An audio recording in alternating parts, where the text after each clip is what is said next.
नमस्कार, मैं हूं सत्यपाल और आप देख रहे हैं CWB हिंदी न्यूज। शक संवत 1947 विक्रम संवत 2082 आज श्रावण मास के शुक्ल पक्ष की चतुर्दशी तिथि और दिन शुक्रवार है। तदनुसार अंग्रेजी तारीख 8 अगस्त सन 2025। चतुर्दशी तिथि 8 अगस्त को दोपहर 2:13 तक रहेगी। उसके बाद पूर्णिमा तिथि प्रारंभ हो जाएगी। सबसे पहले आज की सुर्खियां।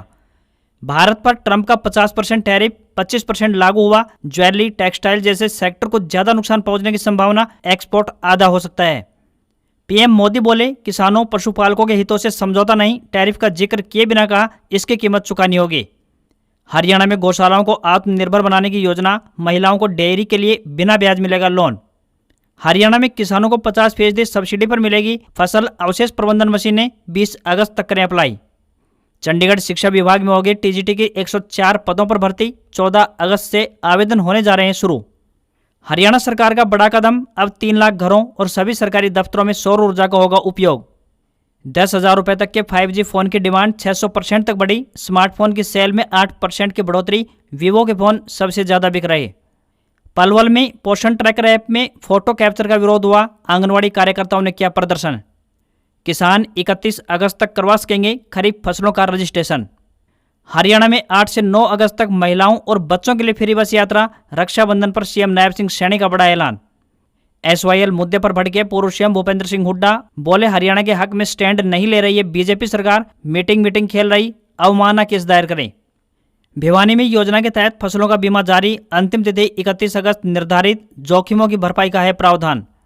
CISF में हर साल भर्ती होंगे 14,000 जवान। चंडीगढ़ में कमांडर बोले 1,62,000 से बढ़ाकर 2,20,000 होगी संख्या, इस साल 24,000 जवान मिलेंगे। कुरुक्षेत्र में 115 करोड़ की लागत से बनेगा सिख संग्रहालय, पंजाब के आनंदपुर साहिब जैसी होगी थीम, 5 एकड़ में होगा निर्माण। और हरियाणा बोर्ड ने 10वीं की कंपार्टमेंट परीक्षा का रिजल्ट घोषित किया, 45.15% स्टूडेंट हुए पास। और अब खबरें विस्तार से। हरियाणा में हर दिन मौसम नए रंग बिखेरता नजर आ रहा है। कभी आसमान बादलों से ढका हुआ नजर आता है तो कभी चिलचिलाती धूप पड़ना शुरू हो जाती है। वहीं अगले ही पल झमाझम बरसात भी देखने को मिल रही है। कुछ इसी प्रकार का मिला जुला मौसम बीते कुछ दिनों से देखने को मिला है। इन सबके बावजूद मौसम खुशनुमा नजर आ रहा है और लोगों को कुछ हद तक गर्मी से राहत जरूर मिली है। मौसम विभाग द्वारा आज यानी 8 अगस्त को पंचकुला, अंबाला, यमुनानगर, पानीपत, सोनीपत, रोहतक, झज्जर, चरखी दादरी, गुरुग्राम, फरीदाबाद, पलवल, मेवात, रेवाड़ी और महेंद्रगढ़ में मध्यम बारिश की संभावना है। तो जींद, कैथल, कुरुक्षेत्र, करनाल, फतेहाबाद, हिसार और भिवानी में हल्की बारिश हो सकती है। वहीं 9 अगस्त यानी कल पंचकुला, अंबाला, यमुनानगर, फतेहाबाद, हिसार, भिवानी, झज्जर, चरखी दादरी, गुरुग्राम, फरीदाबाद, पलवल, रेवाड़ी और महेंद्रगढ़ में मध्यम बारिश के आसार हैं, जबकि जींद, कैथल, कुरुक्षेत्र, करनाल, पानीपत, सोनीपत और सिरसा में हल्की बारिश की संभावना जताई गई है। पूर्व मुख्यमंत्री भूपेंद्र सिंह हुड्डा ने SYL को लेकर हुई पंजाब हरियाणा सरकार की बैठक पर अपनी प्रतिक्रिया दी है। उन्होंने कहा कि बीजेपी सरकार को मीटिंग खेलने की बजाय कोर्ट में पंजाब सरकार के खिलाफ अवमानना का केस दायर करना चाहिए, क्योंकि सुप्रीम कोर्ट का फैसला लंबे टाइम पहले हरियाणा के पक्ष में आ चुका है। हरियाणा के हिस्से का पानी दिलवाने की जिम्मेदारी कोर्ट ने केंद्र सरकार को सौंपी थी। हरियाणा और केंद्र दोनों जगह बीजेपी की सरकार है। ऐसे में अब तक हरियाणा को उसके हिस्से का पानी मिल जाना चाहिए था, लेकिन बीजेपी के हरियाणा विरोधी रवैये के चलते ये नहीं हो पाया है। कांग्रेस द्वारा बार कहा गया है कि पंजाब सरकार सुप्रीम कोर्ट के फैसले की अवहेलना कर रही है, लेकिन हरियाणा सरकार बेनतीजा बैठकें करके अपना समय व्यतीत कर रही है। ये बीजेपी सरकार ही है जिसके कार्यकाल के दौरान पंजाब में बनी बनाई SYL नहर को पाट दिया गया। इसी प्रकार से भूजल स्तर को रिचार्ज करने के लिए कांग्रेस सरकार के दौरान बनाई गई दादूपुर नलवी नहर को भी पाट दिया था।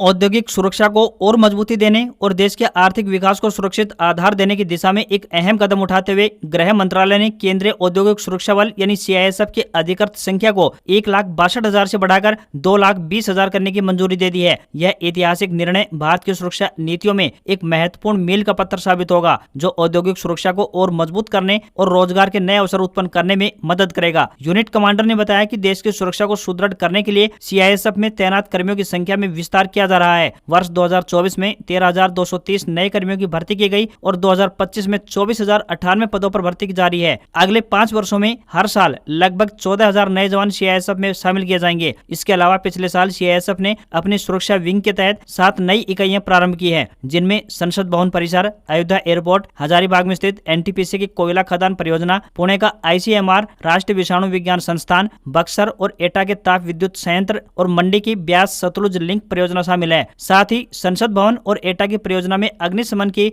2 नई इकाइयां भी शामिल की गई हैं।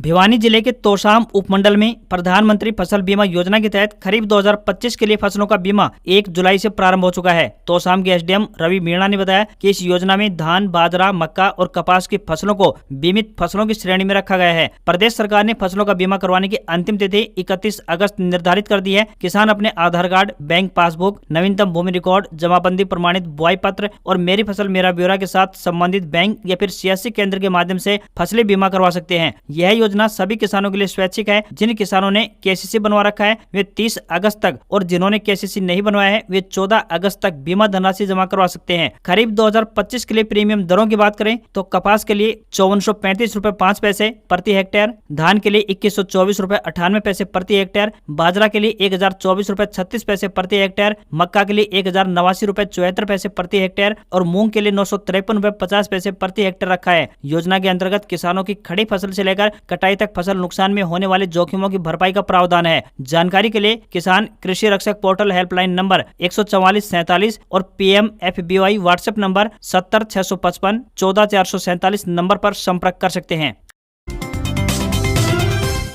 हरियाणा में अब सोलर ऊर्जा को बढ़ावा देने की दिशा में 3 लाख घरों के साथ ULB यानी अर्बन लोकल बॉडी और राजस्व विभाग के सभी दफ्तरों को सोलर एनर्जी से जगमग किया जाएगा, जिसके अंतर्गत सरकार द्वारा व्यापक स्तर पर काम किया जा रहा है। सरकार घरेलू बिजली उपभोक्ताओं के लिए सौर ऊर्जा का इस्तेमाल कौशल बनाने की दिशा में तैयारी कर रही है। इसके साथ ही सभी सरकारी कार्यालयों को अब सौर ऊर्जा से जोड़ा जाएगा। इस विषय में जानकारी देते हुए प्रदेश के राजस्व मंत्री विपुल गोयल ने बताया कि सरकार ने तय किया है कि 3 लाख घरों को सौर ऊर्जा से लैस किया जाएगा। इसके अलावा राजस्व विभाग और ULB के दफ्तरों को भी सौर ऊर्जा का इस्तेमाल करके बिजली बचत की दिशा में काम किया जाएगा। उन्होंने कहा कि मुख्यमंत्री की घोषणा पर अमल करते हुए सभी तहसीलों को स्मार्ट और ऑनलाइन बनाने के लिए पायलट प्रोजेक्ट शुरू कर दिया गया है। प्रदेश सरकार द्वारा कलेक्टर रेट के विरोध पर उन्होंने कहा कि विपक्ष के पास अब कोई मुद्दा नहीं है, इसलिए वह कलेक्टर रेट पर राजनीति कर रहा है, जबकि सरकार द्वारा कलेक्टर रेट हर राज्य में बढ़ाए जाते हैं, जिससे कि आम जनता को फायदा होगा, साथ ही किसानों को भी इससे लाभ मिलेगा। जल्द ही सभी तहसीलों को ऑनलाइन और स्मार्ट तहसील बनाने की तैयारी की जा रही है।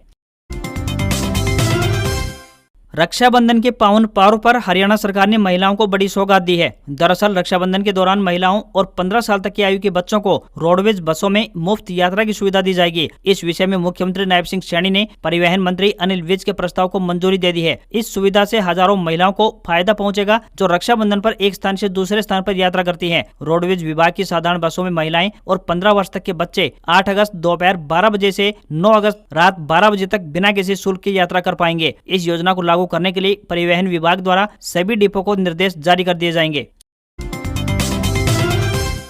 कांग्रेस नेता राहुल गांधी ने गुरुवार को वोटर लिस्ट में गड़बड़ पर 1 घंटे 11 मिनट तक 22 पेज का प्रेजेंटेशन दिया। इस प्रेजेंटेशन में राहुल गांधी ने हरियाणा का महज 1 मिनट जिक्र किया। अधिकतर समय राहुल गांधी महाराष्ट्र और कर्नाटक पर बोले। राहुल गांधी ने हरियाणा पर बोलते हुए कहा कि हरियाणा में कांग्रेस महज 22,779 वोट से पूरा स्टेट हार गई। राहुल ने प्रेजेंटेशन के जरिए हरियाणा का मैप दिखाया और कांग्रेस और बीजेपी की जीती हुई सीटों को दिखाया। राहुल गांधी ने कहा कि इलेक्शन कमीशन ने हरियाणा में वोट मैन्युफैक्चरर किए। राहुल ने कहा कि हरियाणा की एक असेंबली में ही 1 लाख वोट बढ़ाए गए। ऐसे में आप सोच सकते हैं कि कितना फर्जीवाड़ा यहाँ हुआ है। हरियाणा में एक असेंबली में ही 12 से 15% वोट बढ़ गए और यह वोट तब और अहमियत रखते हैं जब चुनाव से 2 से 4% वोटों के बीच का अंतर हो। यानी राहुल गांधी ने हरियाणा में भी चुनाव हारने के पीछे इलेक्शन कमीशन को जिम्मेदार ठहराया है। हालांकि राहुल गांधी ने यह नहीं बताया कि किस असेंबली में कितने वोट बढ़े और न ही किसी एक असेंबली का उन्होंने प्रेजेंटेशन में जिक्र किया। हरियाणा के चुनावी रण में भाजपा ने 48 सीट जीती थी तो वहीं कांग्रेस ने 37 सीट जीती। प्रदेश में 8 सीटें ऐसी हैं जहां कांग्रेस 50,000 वोटों से कम अंतर से आ रही है। इन सीटों में उचाना कला, दादरी, होडल, सफीदो, घरोंडा, असंध, राई और खरखोदा विधानसभा आती हैं। उचाना कला सीट कांग्रेस ने महज 32 वोटों से हारी थी। इसके अलावा इनेलो की झोली में गई डबवाली और रानिया विधानसभा भी कम अंतर से ही कांग्रेस हार गई थी। यही कारण है कि कांग्रेस बार बार बीजेपी पर धांधली करने का आरोप लगाती रही है। चरखी दादरी से विधानसभा चुनाव लड़ने वाली कांग्रेस की वरिष्ठ नेत्री डॉक्टर मनीषा सांगवान ने पूर्व राज्यपाल सत्यपाल मलिक को राजकीय सम्मान न देने पर नाराजगी जाहिर की। उन्होंने प्रेस को बयान जारी कर कहा कि पूर्व राज्यपाल सत्यपाल मलिक को राजकीय सम्मान नहीं मिलना बेहद निंदनीय है। इसके पीछे सरकार की घटिया सोच उजागर हुई है। मनीषा सांगवान ने उनके दिल्ली निवास पर पहुंचकर श्रद्धांजलि दी। कांग्रेस नेत्री ने कहा कि केंद्र सरकार की ओर से सत्यपाल मलिक को कोई सम्मान नहीं दिया गया, यहाँ तक कि उनके पार्थिव शरीर को अस्पताल में रखने के लिए भी इजाजत मांगनी पड़ी। उन्होंने कहा कि मलिक कई सम्मानित पदों पर रहे वे राज्य के सम्मान के हकदार थे। पुलवामा हमले का भी सच उजागर किया था। वे पूरे देश की आवाज बने थे। किसानों और आम जनता के लिए आवाज उठाना भाजपा सरकार को अखर गया तो उनको सम्मान से वंचित कर दिया, लेकिन जनता के मन के उनके प्रति जो मान सम्मान है उनको कोई नहीं निकाल सकता। मनीषा सांगवान ने कहा कि अपनी निर्भीकता के लिए, कृषि और किसानों के लिए उन्होंने जो आवाज उठाई उसके लिए उन्हें याद किया जाएगा। रक्षाबंधन का त्योहार भाई बहन के प्रेम का प्रतीक है। इस दिन बहनें अपने भाई की कलाई पर राखी बांधती हैं और उनकी लंबी आयु की कामना करती हैं। रक्षाबंधन का पर्व हर साल सावन पूर्णिमा को मनाया जाता है। भाई बहन के प्रेम, सुरक्षा और विश्वास का प्रतीक रक्षाबंधन पर्व इस बार विशेष ज्योतिष योगों के साथ 9 अगस्त शनिवार को मनाया जाएगा। रक्षाबंधन पर भद्राकाल का विचार किया जाता है। भद्रा के समय राखी बांधना अशुभ माना गया है, लेकिन इस बार सूर्योदय से पूर्व भद्रा समाप्त होने से पूरा दिन राखी का पर्व मनाने के लिए उत्तम माना जा रहा है। रक्षाबंधन का पावन पर्व इस साल 9 अगस्त को मनाया जाएगा। इस दिन राखी बांधने के लिए शुभ मुहूर्त लगभग 7 घंटे तक रहने वाला है। रक्षाबंधन के दिन स्वार्थ सिद्धि योग सुबह 5:47 से प्रारंभ होगा, जो कि दोपहर 2:23 तक रहेगा। यह समय राखी बांधने के लिए उत्तम रहने वाला है। हरियाणा में किसानों के लिए एक अच्छी खबर सामने आई है। कृषि एवं किसान कल्याण विभाग ने वर्ष 2025-26 के तहत पराली प्रबंधन योजना के अंतर्गत किसानों को बड़ी राहत दी है। इस योजना के तहत राज्य के व्यक्तिगत किसानों को super seeder, baler, zero seed drill, सरब मास्टर सहित कुल 12 प्रकार की कृषि मशीनों पर 50% तक सब्सिडी का लाभ मिलेगा। इस योजना के लिए इच्छुक किसान विभागीय पोर्टल agriharyana.gov.in पर 20 अगस्त तक ऑनलाइन माध्यम से आवेदन कर सकते हैं। यह जानकारी देते हुए सहायक कृषि अभियंता गोपीराम सांगवान ने बताया कि आवेदन के लिए किसान का मेरी फसल मेरा ब्यौरा पोर्टल पर रबी 2025 और खरीफ 2024 के लिए पंजीकरण होना आवश्यक है। भले ही किसान जमीन का मालिक हो या न हो, उससे कोई फर्क नहीं पड़ेगा। उन्होंने बताया कि प्रत्येक किसान अधिकतम 4 मशीनों के लिए आवेदन कर सकता है, लेकिन उसे केवल एक ही मशीन पर सब्सिडी का लाभ मिलेगा। इसके अलावा एक परिवार पहचान पत्र पर केवल एक ही व्यक्ति को इस योजना का लाभ दिया जाएगा। आवश्यक दस्तावेजों की बात करें तो पैन कार्ड, परिवार पहचान पत्र, ट्रैक्टर की वैध आरसी जो कि हरियाणा में किसान के नाम पर रजिस्टर हो, आधार कार्ड, बैंक पासबुक की प्रति, मेरी फसल मेरा ब्यौरा दस्तावेज रबी 2025 और खरीफ 2024 के दस्तावेज होने चाहिए। साथ ही आवेदन फार्म व स्वयं घोषणा पत्र भी शामिल हो। घोषणा पत्र में स्पष्ट करना अनिवार्य होगा कि किसान ने पिछले 3 सालों में उस मशीन पर अनुदान नहीं लिया है और पराली भी नहीं जलाएगा। डिस्ट्रिक्ट एंड सेशन जज चंडीगढ़ में क्लर्क के पदों पर भर्ती के लिए आवेदन मांगे गए हैं। ये भर्तियां संविदा आधार पर 6 महीने के लिए होने जा रही है। जो भी उम्मीदवार इन पदों के लिए इच्छुक हैं वे अपने आवेदन भेज सकते हैं। पुरुष या महिला जो भी उम्मीदवार इच्छुक हैं वह अपने आवेदन भारतीय डाक के माध्यम से भेजें। इन पदों के लिए उम्मीदवार का स्नातक पास होना जरूरी है। उम्मीदवार को कंप्यूटर का ज्ञान होना चाहिए तथा अंग्रेजी टाइप में अच्छी गति होनी चाहिए। किसी वर्ग के उम्मीदवारों को कोई भी आवेदन शुल्क नहीं देना है। न्यूनतम आयु 18 वर्ष और अधिकतम आयु 37 वर्ष होनी चाहिए। आवेदन करने की अंतिम तिथि 14 अगस्त सायं 5 बजे तक रहेगी। पीएम नरेंद्र मोदी ने गुरुवार को अमेरिकी टैरिफ का जिक्र किए बिना कहा कि हमारे लिए अपने किसानों का हित सर्वोच्च प्राथमिकता है। भारत अपने किसानों, पशुपालकों और मछुआरे भाई बहनों के हितों के साथ कभी भी समझौता नहीं करेगा। पीएम मोदी ने गुरुवार को दिल्ली में MS स्वामीनाथन शताब्दी अंतर्राष्ट्रीय सम्मेलन में कहा, मैं जानता हूं कि व्यक्तिगत रूप से मुझे बहुत बड़ी कीमत चुकानी पड़ेगी, लेकिन मैं इसके लिए तैयार हूं। पीएम मोदी का यह बयान अमेरिका के भारत पर 50% टैरिफ के ऐलान के एक दिन बाद आया है। दरअसल अमेरिका भारत के एग्रीकल्चर और डेयरी सेक्टर में अपनी शर्तों के साथ एंट्री चाहता है। कई दौरों की मीटिंग के बाद भारत इस पर तैयार नहीं है। भारत से अमेरिका भेजे जाने वाले सामानों पर 7 अगस्त से 25% टैरिफ लग चुका है। वहीं 25% एक्स्ट्रा टैरिफ 27 अगस्त से लागू होने जा रहा है। इससे भारतीय सामान अमेरिकी बाजार में महंगे हो जाएंगे। उनकी मांग कम हो सकती है। वहाँ के इम्पोर्टर्स अन्य देशों से सामान मंगवा सकते हैं। अमेरिका चाहता है कि उसके डेयरी प्रोडक्ट्स जैसे कि दूध, पनीर, घी आदि को भारत में आयात की अनुमति मिले। अमेरिकी कंपनियां दावा कर रही हैं कि उनका दूध स्वच्छ और गुणवत्ता वाला है और भारतीय बाजार में सस्ता भी पड़ सकता है। जबकि भारत दुनिया का सबसे बड़ा दूध उत्पादक देश है और इस सेक्टर में करोड़ों छोटे किसान लगे हुए हैं। भारत सरकार को डर है कि अगर अमेरिकी डेयरी उत्पाद भारत में आएंगे तो वे स्थानीय किसानों को भारी नुकसान पहुंचा सकते हैं। इसी वजह से भारत अमेरिका के साथ इस प्रकार का कोई समझौता नहीं करना चाहता।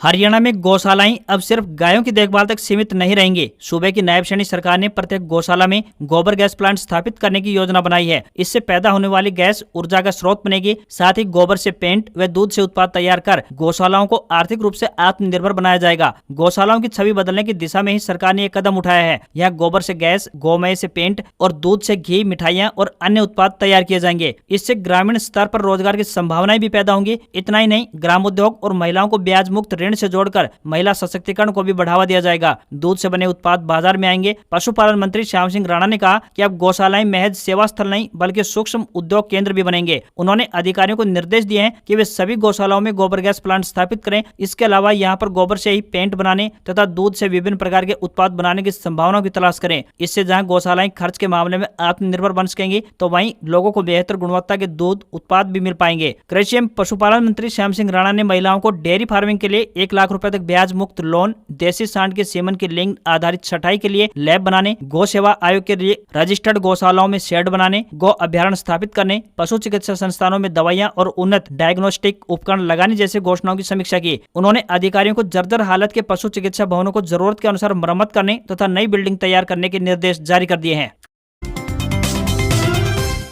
अहमदाबाद प्लेन क्रैश में जान गंवाने वाले मृतकों के 60 परिवारों ने बोइंग कंपनी के खिलाफ कोर्ट में जाने का फैसला कर लिया है। इन परिवारों ने दुर्घटनाग्रस्त विमान की निर्माता कंपनी बोइंग के खिलाफ एक अमेरिकी कोर्ट में मुकदमा दायर करने की तैयारी कर ली है। इसके लिए उन्होंने अमेरिकी विशेषज्ञ वकील माइक एंड्रयूज को भी हायर कर लिया है। इन परिवारों ने दुर्घटना की जाँच पर सवाल उठाया है। परिवार की मांग है कि उन्हें कॉकपिट वॉइस रिकॉर्डर और फ्लाइट डेटा रिकॉर्डर का कच्चा डेटा दिया जाए ताकि वे स्वतंत्र जाँच करवा सकें। अमेरिकी वकील माइक एंड्रयूज गंभीर चोट और अप्राकृतिक मृत्यु के मामलों के विशेषज्ञ हैं। इससे पहले वे फोर्ड और वॉक्सवैगन समेत कई विमान, ट्रक और कार बनाने वाली कंपनियों के खिलाफ भी कई केस लड़ चुके हैं। 12 जून को दोपहर 1:38 पर अहमदाबाद एयरपोर्ट से लंदन के लिए उड़ान भरने वाला एयर इंडिया का विमान 171 बोइंग 787 ड्रीम लाइनर मेघानी नगर में आईजीपी कंपाउंड में क्रैश हो गया था। विमान में कुल मिलाकर 12 क्रू मेंबर समेत 242 लोग सवार थे। 230 यात्रियों में 169 भारतीय, 53 ब्रिटिश, 7 पुर्तगाली और 1 कनाडाई नागरिक समेत कुल 230 यात्री सवार थे। हादसे में रमेश विश्वास नाम का एक व्यक्ति चमत्कारिक रूप से बच गया, जबकि 241 लोगों की मौत हो गई। हादसे में गुजरात के पूर्व मुख्यमंत्री विजय रूपाणी का भी निधन हो गया है।